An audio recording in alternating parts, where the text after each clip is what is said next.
Selamat pagi Doktor dan kawan-kawan saya. Hari ini kami akan berbincang tentang tapak negatif dan tindakan mengatasi isu bahasa rojak. Nama saya Kian Yong Sun, 254132 dengan kawan saya Leong Kuan Ting 262284. Hari ini kami akan berbincang tentang faktor-faktor tapak negatif dan juga tindakan untuk mengatasi isu bahasa rojak. Faktor menunjukkan bahasa rojak. Faktor yang pertama adalah bahasa Inggeris. Sebenarnya penggunaan bahasa Inggeris yang meluas dalam bidang sains teknologi, pergajian tinggi dan rawatan. Seterusnya, bahasa Inggeris juga memainkan peranan yang penting dalam bidang perdagangan, pelancongan dan perantarabangsa. Sebenarnya, bahasa Inggeris adalah bahasa lingua di dunia. Bahasa lain juga menjadikan faktor, seperti Chinese juga jaga bahasa Mandarin atau Indian juga jaga bahasa Tamil. Seterusnya, faktor yang kedua adalah teknologi komunikasi. Sebab teknologi pada sekarang adalah sangat maju dengan cepat. Facebook, WhatsApp dan YouTube sebagainya seperti komunikasi harian mereka. Mengikut kami punya Menteri Pendidikan pada tahun 2017, iaitu Datuk Seri Majli Khalid menjelaskan bahawa kepantasan Malaysia yang disampaikan adalah diutamakan oleh rakyat Malaysia yang menggunakan media masa berbanding dengan penggunaan bahasa dan tabahasa yang betul. Maksudnya, rakyat Malaysia sekarang adalah mementingkan kepantasan menyampaikan Malaysia, bukan menggunakan bahasa dan tata bahasa betul. Jadinya, ini akan membawa banyak tapak negatif kepada masyarakat kami. Seterusnya, saya Leong Kuan Ting 262284 akan membentangkan tentang tampak-tampak negatif bahasa rojak. Tampak negatif yang pertama adalah pemikiran bahasa Melayu. Kita tidak menggunakan bahasa baku, maka ketakutan akan generasi akan datang akan dihapuskan kerana bahasa ini juga menggambarkan siapa dan apa sebenarnya budaya kita. Tampak negatif yang kedua adalah kekeliruan bahasa terhadap generasi baru. Generasi baru akan berasa keliru semasa mempelajari bahasa tersebut kerana bahasa itu sudah cermat. Contohnya, perbualan yang kita sentiasa dengar seperti "I tak konsum benda-benda high kolesterol ni" atau "awak mesti end high jika tak nak nanti awak jadi beggar on the street". Jika aliran semasa diikuti oleh generasi akan datang, bahasa suatu hari nanti akan menjadi sejarah kerana mereka telah kehilangan identiti bahasa mereka. Selain itu, tampak negatif yang ketiga adalah kualiti bahasa Melayu merosot. Kehidupan orang ramai semakin dikuasai oleh penggunaan bahasa rojak, terminologi dan ringkasan yang mereka cipta, sehingga kepentingan penggunaan bahasa baku diketepikan oleh golongan orang muda, terutama pelajar. Bahasa-bahasa yang digunakan dalam dialog akan mempengaruhi pelajar-pelajar dalam membuat tugasan penulisan di sekolah.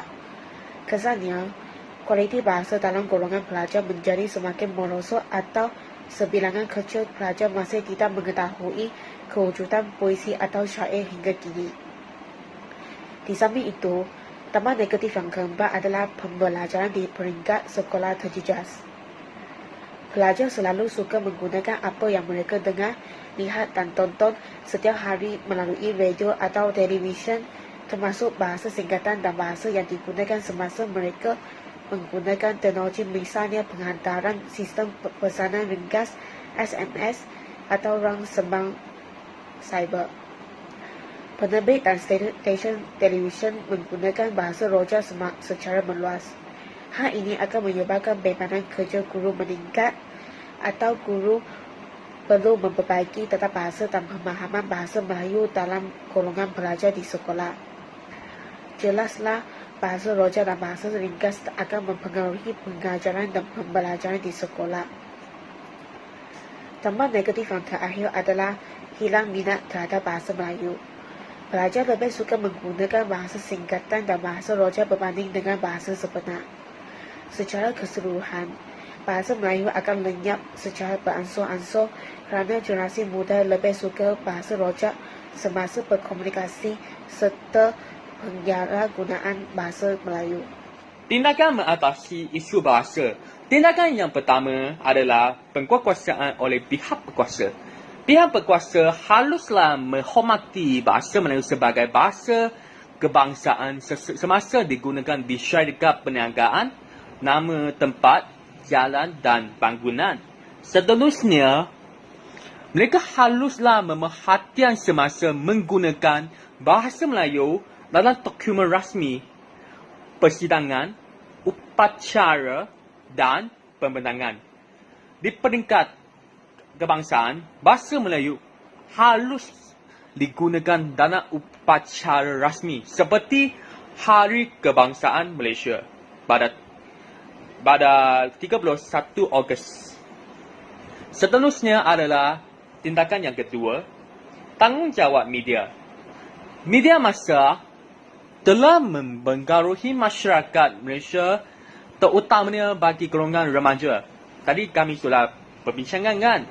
Dalam bidang penyiaran, satu tasa yang menentukan 60% pancara mesti menggunakan bahasa Melayu kepada televisyen, swasta dan stesen radio telah ditetapkan oleh Suruhanjaya Komunikasi dan Multimedia. Tindakan yang ketiga adalah tanggungjawab ibu bapa. Ibu bapa akan menyerapkan budaya penggunaan bahasa Melayu dalam tata bahasa dan ejaan yang betul terhadap anak-anak sejak kecil lagi. Sebabnya, ibu bapa adalah atau teladan bagi anak-anak mereka. Ada pepatah Melayu cakap, melentok bolo, biarlah nari rembungnya. Jadinya, ibu bapa haruslah menjadikan telangan baik kepada anak-anak untuk menggunakan bahasa Melayu yang betul. Seterusnya, tindakan yang keempat adalah tanggungjawab sekolah. Pihak sekolah haruslah menggalakkan belajar untuk menggunakan bahasa Melayu yang teratur, berkesan dan betul. Dan juga, cikgu-cikgu atau guru-guru haruslah menegur dan membetulkan kesalahan dalam berbahasa dan tata bahasa yang dilakukan oleh para pelajar untuk mengelakkan kesalahan berlaku lagi. Seterusnya, pihak sekolah juga melaksanakan projek yang berkenaan dengan bahasa Melayu seperti Bulan Bahasa dan pertandingan ceramah kepada para pelajar untuk meningkatkan minat-minat mereka untuk belajar bahasa Melayu yang betul. Dewan Bahasa dan Pustaka DBP adalah tindakan yang akhir. Draft Tasa Penggunaan Bahasa Kebangsaan dalam urusan dan majlis rasmi telah diserahkan oleh Dewan Bahasa dan Pustakaan kepada Menteri Pelajaran. Semua bidang pentadbiran menggunakan mutu bahasa harus dikawal dengan tegur. Maksudnya, semua pihak berkuasa menggunakan bahasa Melayu akan dikawalkan dengan tegur. Jadi, semua pihak-pihak berkuasa akan menggunakan bahasa yang betul, teratur dan berkesan. Kesimpulannya, penggunaan bahasa asing sebagai media komunikasi masyarakat Malaysia setiap hari seperti bahasa Inggeris dan Mandarin dan media sosial berkembang pesat menjadikan bahasa Roja semakin biasa dan mudah menyampaikan mesej kepada keluarga dan kawan-kawannya. Bahasa Roja diwujudkan dan ini akan membawa tambahan negatif kepada masyarakat iaitu peminggiran bahasa Melayu, kekeliruan bahasa terhadap generasi baru, kualiti bahasa Melayu merosot, pembelajaran di peringkat sekolah terjejas dan hilang minat terhadap bahasa Melayu. Oleh itu, tindakan akan diambil untuk mengatasinya seperti penguasaan oleh pihak berkuasa, peranan media massa, peranan ibu bapa, peranan sekolah dan Dewan Bahasa dan Pustaka DBP.